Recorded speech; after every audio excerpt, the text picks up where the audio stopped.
Bonjour à tous, vous venez de passer l'épreuve des sciences, c'est-à-dire de physique, chimie et SVT pour la session 2026. Alors voici le sujet. Donc physique, chimie, 30 minutes, la durée de l'épreuve de physique, chimie, 10 points. Alors il y a une situation destinée à effectuer des mesures pour répondre aux questions des océanographes, les flotteurs profileurs, ils sont des robots incontournables du programme mondial d'observation des océans. Équipés de capteurs, les flotteurs profileurs mesurent et transmettent la température, la pression, la salinité, le pH, la quantité de dioxygène dissous, etc.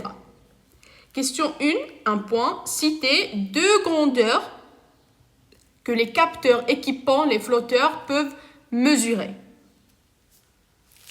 Eh bien, deux grandeurs, donc vous pouvez choisir par exemple la température et la pression, c'est correct. La pression avec le pH, c'est correct. La quantité de dioxygène dissous avec la température, c'est correct aussi. Donc, deux grandeurs. Alors, maintenant on passe à la mesure de la salinité d'une eau de mer. La salinité, qu'est-ce que c'est tout simplement? Eh bien, c'est la quantité de sel dissous dans un liquide, d'accord? Dans l'eau de mer, elle correspond principalement à la quantité d'ion chlorure Cl- et d'ion sodium Na+, parce que le NaCl, ce composé cristallin, c'est le chlorure de sodium, c'est le sel. Nous, on le connaît sous le nom de sel, mais c'est le chlorure de sodium, son nom chimique. Alors, question 2. Parmi les compositions indiquées dans le tableau ci-dessous, choisir et noter sur la copie le numéro de la composition correcte de l'ion chlorure. Justifiez ce choix. Alors, pour la première composition, on vous dit que l'ion chlorure, alors, il a 16 électrons, 17 protons et 18 neutrons. Pour la composition 2, ils vous disent qu'il possède 17 électrons, 17 protons, 18 neutrons. La composition 3, elle vous dit qu'il possède 18 électrons, 17 protons, 18 neutrons. Alors déjà, ça c'est un ion chlorure. Donc c'est un ion chlorure Cl-, et en particulier c'est un anion. Donc il a gagné un électron. Donc il a un électron de plus. Or, son numéro atomique, c'est 17, parce que le numéro atomique, ça correspond au nombre de protons qui est égal au nombre d'électrons au cas d'un atome, qui est électriquement neutre. Donc déjà, 17 protons, ça ne change pas. Et les neutrons, ça ne change pas. Donc il s'agit d'un anion, donc il a gagné un électron, donc c'est la composition 3 qui correspond, c'est la composition correcte de l'ion chlorure. D'accord? Celle-ci, la composition numéro 3. Solution conductrice. Donc, pour étudier la capacité de l'eau de mer à conduire le courant électrique, donc l'eau de mer, c'est de l'eau salée. Puisque c'est de l'eau salée, donc il y a des ions. Ici, on a un anion et un cation. Les cations Na+, et les anions Cl-. Donc, ils conduisent du courant parce qu'ils sont les porteurs de charge. Donc, dans une solution électrolytique, je vous rappelle un rappel du cours, dans une solution électrolytique, les porteurs de charge sont les ions. Donc, l'eau de mer, elle est capable de conduire le courant électrique. Donc, on effectue le montage électrique schématisé ci-dessous. Donc, on a un générateur qui est relié à une lampe. On a ici deux électrodes. Ici, c'est une cuve qui contient la solution testée, c'est-à-dire l'eau de mer. D'accord? Donc, on relie les fils à ces deux électrodes. D'accord? Donc, électrode, c'est une tige conductrice permettant le passage du courant électrique. D'accord? Alors, les observations de 4 expériences sont notées dans le tableau ci-dessous. Donc, la première expérience, lorsqu'on a de l'eau pure qui est la solution testée. Donc, ici, dans la cuve, on a mis quoi? On a mis de l'eau pure. Cette eau pure, qu'est-ce qu'elle contient? Les molécules d'eau, H2O. D'accord? Alors, l'observation, donc quand on fait l'expérience, la lampe ne brille pas. Donc, il n'y a pas de courant. Pour l'expérience B, la solution testée, on a 50 g de sel dissous dans 1 litre d'eau pure.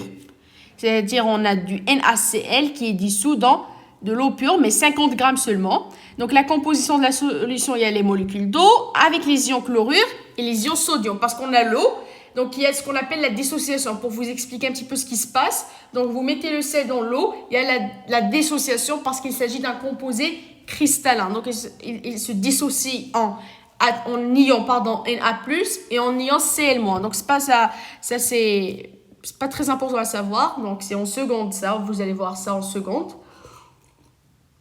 Mais je vous explique. et ion sodium. Et l'observation, c'est que la lampe brille un peu. L'expérience, c'est maintenant, on double la quantité de sel dissous dans toujours 1 litre d'eau pure. C'est-à-dire, en fait, c'est qu'on augmente la concentration massique. La concentration massique, c'est une notion que vous verrez en seconde. La composition de la solution, il y a des molécules d'eau, ion chlorure et ion sodium toujours. C'est-à-dire, ceux-ci qu'on a vu ici, en haut, les Cl- et les ions sodium Na+. D'accord?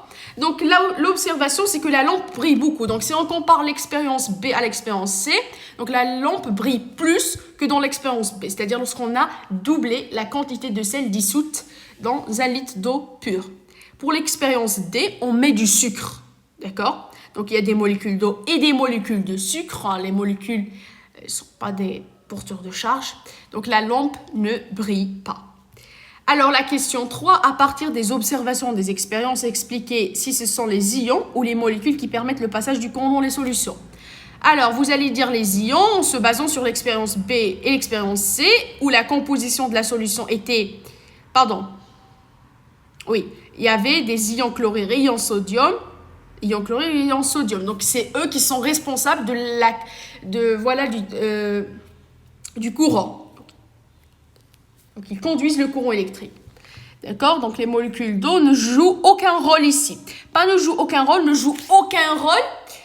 Ils le jouent, mais indirectement. Parce que sans eau, on n'aura pas la dissociation. D'accord? Je ne veux pas entrer beaucoup dans les détails parce que c'est un petit peu au-delà de votre niveau. Donc, on reste ici. Donc, on justifie en partir des observations. Pourquoi? Parce que les ions, c'est eux qui sont responsables.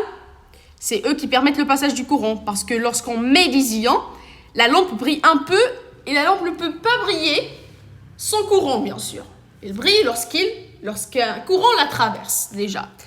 Donc, de l'électricité. Cette année, ce brevet de la session 2026, il est un petit peu différente que les sessions précédentes. D'accord, on continue. Pour mesurer précisément l'intensité du courant... Pour mesurer précisément l'intensité du courant électrique qui circule dans le circuit, il est possible de remplacer la lampe par un appareil de mesure adapté. Donc, donnez le nom de l'appareil qui permet de mesurer l'intensité du courant électrique en ampères. Donc, c'est l'ampère-mètre. Un point, donc c'est facile. Les mesures réalisées sont représentées sous la forme d'un graphique. Donc ici, on a l'intensité du courant et ici, la masse qui évolue, qui augmente, la masse de sel dissous dans 1 litre d'eau, donc c'est-à-dire sa concentration massique. On a ici 20, lorsqu'on met 20 grammes de sel dans 1 litre d'eau, on a à peu près entre 0,1 et 0,2 ampères, le courant qui traverse, d'accord? Donc ce graphique montre l'évolution de l'intensité du courant électrique en fonction de la masse de sel dissous dans 1 litre d'eau. Question 5. Déterminer la valeur de la masse de sel dissous dans 1 litre d'eau pour une intensité du courant électrique mesurée de 0,5 ampères. Donc vous faites la projection, ici c'est pour l'exploitation des graphiques, etc. Donc 0,5 ampères. Pour avoir un courant de 0,5 ampères, il faut faire dissoudre 60 grammes. 60 grammes de sel dans 1 litre d'eau, bien sûr. Alors, maintenant, on va passer au transfert des données via satellite. Donc, le flotteur qu'on a vu au départ, toujours la situation de départ, celle-ci, ces robots, les flotteurs profileurs qui sont des robots incontournables du Programme mondial d'observation des océans. Il y a un satellite. Alors, le flotteur peut transférer ses données de mesure via un satellite qui tourne autour de la Terre. Le transfert a lieu lorsque le satellite se trouve à la verticale du flotteur. Alors ici, on s'arrête un petit peu pour comprendre la situation. Donc le flotteur, il peut transférer ses données de mesure via un satellite. Où est le satellite? Il est là. Qui tourne autour de la Terre. Voici la Terre, donc elle tourne. C'est bien, ça c'est le flotteur. Il transfère via les satellites, d'accord. Le transfert a lieu lorsque le satellite se trouve à la verticale du flotteur. Ça veut dire que ils sont sur la même droite comme ils sont représentés ici par ce schéma illustratif, d'accord?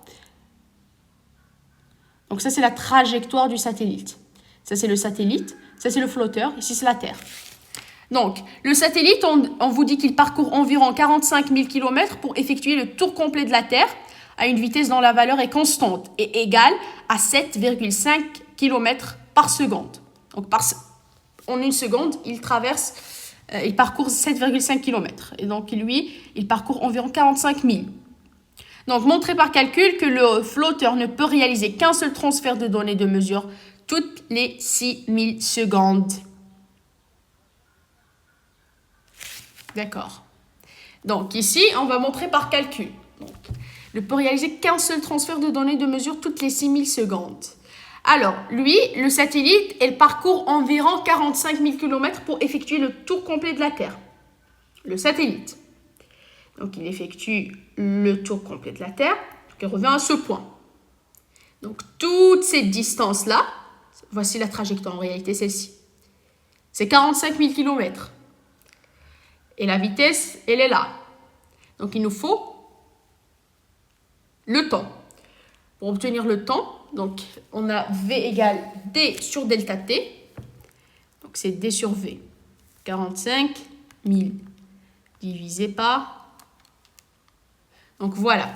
Vous calculez delta T, d'accord? Vous calculez delta T via la relation V égale D sur delta T. Donc, delta T, c'est D sur V. Donc, vous divisez 45 000 km par 7,5. Et ce qui donne exactement 6000 secondes, d'accord? Alors, expliquez alors l'avantage d'utiliser plusieurs satellites. Donc, utiliser plusieurs satellites. Donc, quand on utilisera plusieurs satellites. Alors, regardez, un satellite, si on a un seul, le flotteur ne peut réaliser un seul transfert que toutes les 6000 secondes. D'accord? Donc, lorsqu'on aura plusieurs satellites, ce sera plus rapide. D'accord? Donc, le transfert ne sera pas toutes les 6000 secondes. Donc, on aura un satellite et un autre. Donc, en réalité, on va faire diminuer le temps. D'accord? Alors ici, les sciences de la vie de la Terre, etc. Ok. Donc ça...